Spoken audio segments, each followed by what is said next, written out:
जय श्री राम। आइए राम जन्मभूमि अयोध्या राम मंदिर के साथ वाराणसी के काशी विश्वनाथ मंदिर और त्रिवेणी संगम गंगा यमुना सरस्वती नदियों के संगम की यात्रा कराएं। जय बालाजी पैकेज टूर्स एंड यात्रा लाए हैं एक शानदार ट्रिप 21 अगस्त से 25 अगस्त तक, जिसमें ट्रेन सफर होगा 3 टायर एसी में और रहने के लिए दिए जाएंगे एसी रूम्स और साथ ही साथ तीनों टाइम खाना मिलेगा, ब्रेकफास्ट, लंच और डिनर।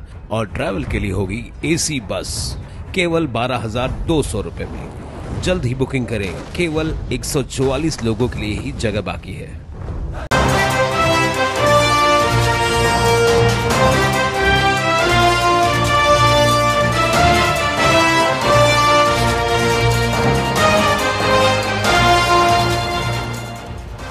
उल्लास जाबाज 24/7 टीवी न्यूज, शहर का आईना। उल्लासनगर में शनिवार रात 8:30 बजे शिवसेना उबाठाकी प्रत्याशी वैशाली दरेकर नेहरू चौक स्थित कांग्रेस के जिला कार्यालय में कार्यकर्ताओं से मुलाकात करने पहुंची, जहां पर उनका जोरदार स्वागत किया गया।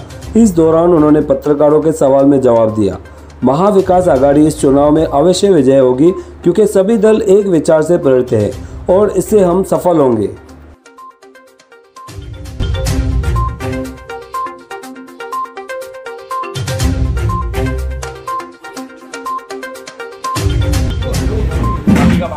चलेगा क्या है?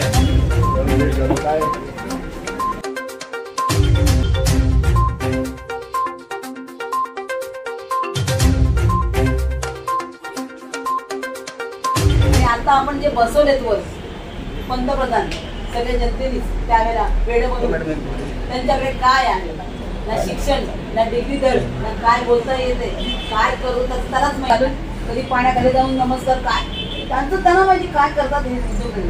तर हे आपल्याला सगळ्यांना बदलायचंय. आज हे लेवल आपलं दिल्लीच्या तख्तापर्यंत आपल्याला न्यायचंय. त्यामुळे काका बसा, काका जोश मध्ये आले. हे आपल्याला दिल्लीच्या तख्तापर्यंत न्यायचंय. बरोबर ही लढाई. कारण का राहुल गांधींनी आज आपला जो त्यांनी जो मोर्चा काढला, त्यांनी जो एक भाजपमध्ये त्यांनी इतके किलोमीटर चालले, म्हणजे ती कन्याकुमारी पासून काश्मीर पर्यंत गेले. आज त्यांनी भारताच्या 20 वर्ष परत बोलायला मला माझी पण जीभ जड होते की कसं वाटलं असेल तिथल्या लोकांना, त्या महिलांना कसं वाटलं असेल. अशा ठिकाणी आपले पंतप्रधान गेले पण नाहीत बघायला, आणि त्यांना आपण या फोटोमध्ये इथे जवळ बस, कारण त्यांची तेवढी हेच नाहीये की त्यांना इथे बसावं दर्जा. तर त्या ठिकाणून त्यांनी सुरुवात केली आणि आज ते मुंबईपर्यंत आले. आपण सगळ्यांनी त्यांचं भाषण ऐकतोय. आम्हाला एक फार कौतुक आहे की राहुल गांधींसारखा व्यक्ती पंतप्रधानपदी बसले पाहिजे. आपल्याला पुन्हा एकदा भारताची प्रतिमा उंचवायची आहे. जसे मनमोहन सिंग होते, डॉक्टर मनमोहन सिंग ज्याला पंतप्रधान होते, मला आठवतंय आम्ही कॉलेजमध्ये असताना त्याला मंदी आली होती आणि आपल्या सगळ्यांना वाटलं की आता काय होणार, ग्लोबल मंदी आलेली आहे, आता ह्या रिसेशनला आपण डुबणार, भारताची वाट लागेल. त्यांचं जे काही ते फिनान्स मिनिस्टर होते त्यावेळेला, अर्थमंत्री होते आपल्या भारताचे, आणि तो त्यांनी जो काही अजेंडा त्यांनी ग्लोबलायझेशन आणलं. आपल्या कंपन्या आहेत त्या भारतासाठी खुल्या केल्या. ग्लोबलायझेशनमुळे आपल्या इथे अनेक नवीन नवीन कंपन्या झाल्या, मुलांना नोकऱ्या लागल्या. आज जी मुलं शिक्षण घेऊन पुढे जात आहेत, ज्यांची मुलं अमेरिकेत शिकले, ते सगळे IIT झालेले, आपल्या पंडित जवाहरलाल नेहरूंमुळे झालेले आहेत. हे ते विसरत आहेत, हे त्यांना आठवण करून द्यायची गरज आहे आता आपल्याला. असे अनेक प्रभूंती ज्यांनी हे गाजवलंय, म्हणजे पंतप्रधान पद गाजवलंय, त्यांच्या पंक्तीमध्ये नरेंद्र मोदी काय काम करतात आपल्याला सगळ्यांना माहिती. परंतु कसं आहे, जनता आहे, त्यावेळेला जनता भुलली होती वेगवेगळ्या आश्वासनांना, 15 लाख आणणार वगैरे वगैरे, आपल्याला सगळ्यांना माहिती. परंतु हे सगळं आता दूर ठेवूया आणि एक चांगला बसवायचा आहे. जसे दिल्लीमध्ये आपल्याला राहुल गांधींना प्रमोट करायचं आहे, तसं तुम्हाला सगळ्यांना जाहीर झाल्यानंतर आज आपण प्रथमच उल्हासनगरमध्ये आला, काय सांगा? नाही, मला खूप आनंद होतोय, कारण महाविकास आघाडी एवढी स्ट्रॉंगली काम करते आहे सगळ्याच ठिकाणी. म्हणजे सगळ्याच ठिकाणी मला असं दिसतंय की एवढा चांगला समन्वय आहे. आज मला इथे काँग्रेसच्या या कार्यालयामध्ये येऊन मला अतिशय आनंद झाला आहे आणि इथे सुसज्ज आणि छान कार्यालय बघून तर मला खूप बरं वाटतं की सगळी मंडळी जी आहेत ना एका विचाराने प्रेरित झालेली आहेत. आणि मला असं वाटतं की महाविकास आघाडी नक्की यावेळेला विजयी मोहर लावणार आहे. येताना तुम्ही ज्या रस्त्यांवरती आले ते अरुंद रस्ते वगैरे बघून काही ट्रॅफिकची समस्या वगैरे काही जाणवल्या का? 10 वर्षांपासून ते इकडचे खासदार आहेत, विकास तुम्हाला दिसला का कुठे येताना? नाही, विकास शोधतच आले 10 वर्षापासून. मोदीजी पण सांगतात विकास विकास विकास, विकास काही सापडला नाहीये. आणि खासदारांनी खासदार फंडातनं काय कामं केली तीही मला दिसली नाहीत कुठेही. त्यांना मला असं वाटतं खासदार फंड मिळतो की नाही अशी शंका वाटायला लागली आहे. ते आमच्या डोंबिवली शहरामध्ये दाखवतात की मी रस्ते केले, परंतु ते रस्ते खासदार फंडात नाही केले. ते MMRDAचा फंड आहे. MMRDA मध्ये त्यांच्या वडिलांची प्रॉपर्टी झालेली आहे असं त्यांनी केलेलं आहे. आणि तो फंड वापरून बरं तो फंड कोणाच्या खिशातला नसतो, तो फंड आपल्यासारख्या टॅक्स पेअरच्या पैशातनं तयार झालेला असतो आणि ते पैसे उधळण्याचं काम ते करतात.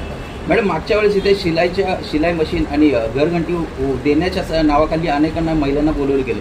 त्यावेळेस अनेक महिलांना त्यांचा रोष त्यांना प्राप्त झालेला आहे. त्याबद्दल आपण काय सांगा? नाही, कसं आहे माहितीये का, आता आचारसंहिता लागायच्या वेळेला आणि ते चालू असताना सुद्धा त्यांनी घरघंटी वगैरे देण्याचे प्रकार केले असं कानावर आलंय. हे अत्यंत चुकीचं आहे. म्हणजे हे कसं आहे, सत्तेचा गैरवापर. जसं मी आता बोलताना बोलले की ब्रिटिशांच्या काळात जी दडपशाही होती तशी दडपशाही इथे चाललेली आहे.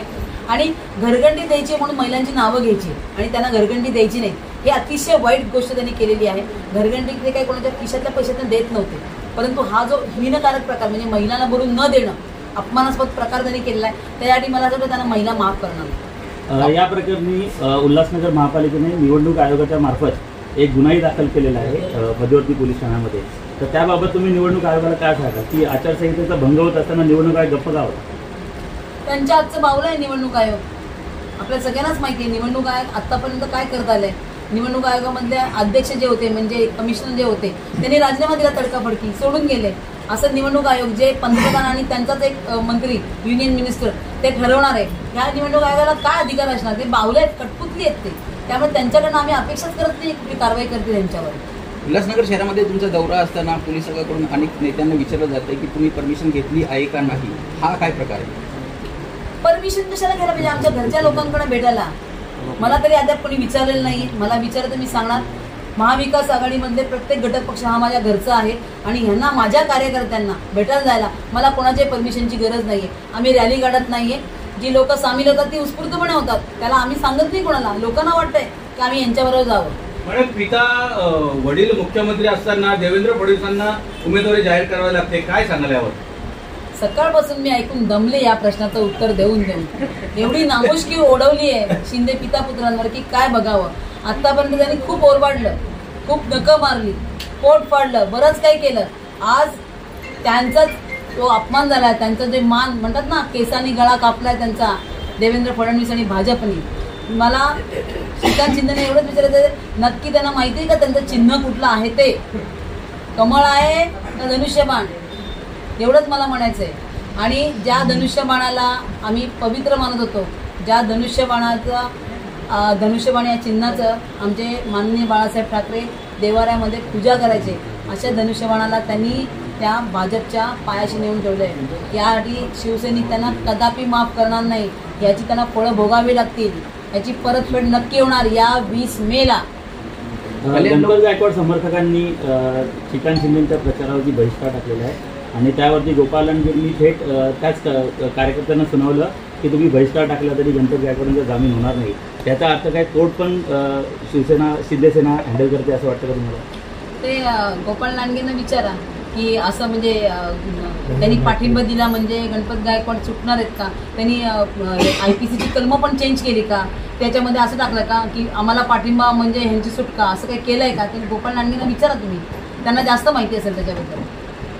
कल्याण लोकसभामध्ये एका लेकीला इथे आता तिकीट देण्यात आलेलं आहे. एक लेख म्हणून आपण मतदारांना काय आव्हान करू शकतो? मी एवढंच सांगू इच्छिते की सध्या भारताची परिस्थिती ज्या उंबरठ्यावर आणून ठेवलेली आहे, ज्या वेळेला मोदीच्या हातामध्ये 2014ला हे भारताची सत्ता हातात गेली, त्यावेळेला डॉलरची किंमत होती 69-70 रुपये अशी होती, म्हणजे वरखाली होत होतं. आज 83 रुपयाच्या वर गेल्या, 86 पर्यंत आलाय. म्हणजे रोज फ्लक्च्युएट होत असतो, पण इथपर्यंत आलं इतका आपला रुपया घसरलाय.